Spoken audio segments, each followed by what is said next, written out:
అలసిన వానికి ఊరడించు మాటలు. సహోదరుడు భక్తి సింగ్ గారి పరిచర్య నుండి సేకరించిన అనుదిన ధ్యానములు. మే 26. సిలువను గూర్చిన వార్త. దేవుని శక్తి. 1 కొరింథీ 1:18.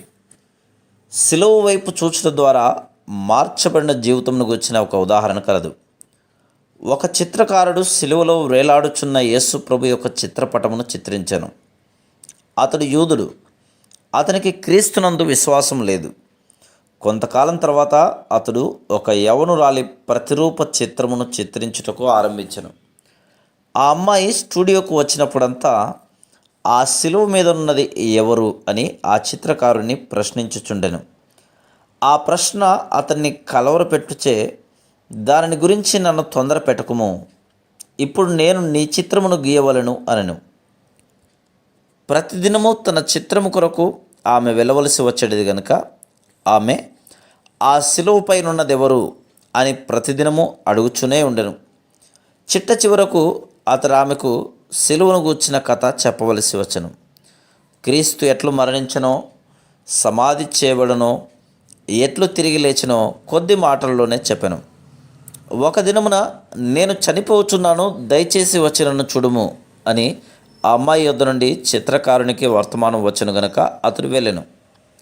ప్రకాశమానమైన ముఖముతో ఆమె తన మరణ పడక మీద అతడు చూచెను. ఆమె అతనితో, అయ్యా, నీకు నా హృదయపూర్వక వందనములు తెలపవలనని పిలిపించి తిని, ఎందుకనగా నీవు నాకు రక్షణ మార్గమును చూపితివి. నేను ఒక ఘోర పాపిని, నాకు మరణ గడియ వచ్చినది, కానీ నా ప్రభువు నా పాపములన్నిటినీ క్షమించెను అనెను. నీ పాపములు ఎట్లు క్షమించనని చిత్రకారుణ్ణి అడిగాను. ఆమె అతనితో ఇట్లనెను, నేను నీ స్టూడియోలో ఆ చిత్రమును చూసినప్పటి నుండి, దాని కథను నీవు చెప్పినప్పటి నుండి నేను నెమ్మది లేక ఉంటిని. నా పాపములన్నీ నాకు జ్ఞాపకమునకు వచ్చినవి. అప్పుడు నా పాపముల కొరకే క్రీస్తు చనిపోయినని గ్రహించి నా పాపములను ఒప్పుకొంటిని. నా పాపములన్నీ ఆయన క్షమించనని నాకు తెలియను అని చెప్పి ఆమె ఇంకను, నీ వలననే నేను నా రక్షకుని కలుసుకొంటిని. నేను చనిపోక మునుపు నీకు వందనములు చెప్పవాలని కోరితిని అని పలికెను. ఆ మాటలు చెప్పి ఆమె ప్రశాంతంగా మరణించింది. అప్పుడు ఆ చిత్రకారుడు, చాలా సంవత్సరముల నుండి ఈ సిలువ చిత్రము నా స్టూడియోలో ఉన్నది, కానీ ఇంతవరకు దాని మర్మమును నేను ఎరుగుకుంటుని. ఇప్పుడు నేను సిలువలో గల శక్తిని తెలుసుకుంటుని అని అతడు తన పాపములు ఒప్పుకొని, ప్రభువా, నా పాపముల కొరకు నీవు మరణించినందుకు వందనములు అని ఏడ్చెను.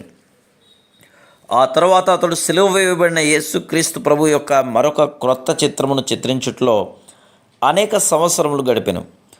అది పూర్తయిన తర్వాత ఆ చిత్రపటము క్రింద ఈ మాటలు రాసెను, ఇదంతయు నేను నీ కొరకు చేస్తిని, నా కొరకు నీవేం చేస్తివి.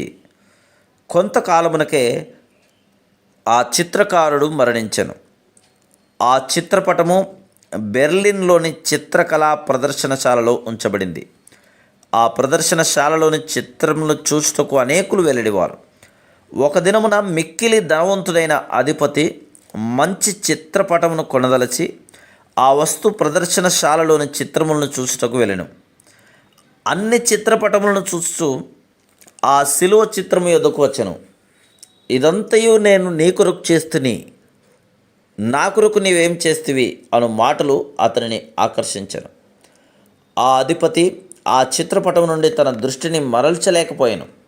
ఆ క్రింది మాటలు అతని హృదయంలోనికి చొచ్చుకొని పోయాను. ఆ చిత్రపటము అతనిని ప్రభు యొద్దకు ఆకర్షించింది. అది ఎంత జీవయుక్తముగా ఉన్నదనగా అతడు దేవుని సన్నిధిని అనుభవించను.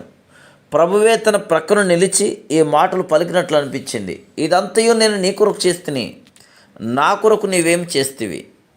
నీ కొరకు నా చేతులలో మేకులు కొట్టబడినవి, నీ కొరకు నా పాదములు చీల్చబడినవి, నీ కొరకు నా వీపు కొరడాలతో కొట్టబడింది, నీ కొరకు నా ముఖంపై ఉమ్మివేయబడింది, నీ కొరకు నా తలపై ముళ్ళ కిరీటం పెట్టబడింది, మరి నా కొరకు నీవేం చేస్తివి.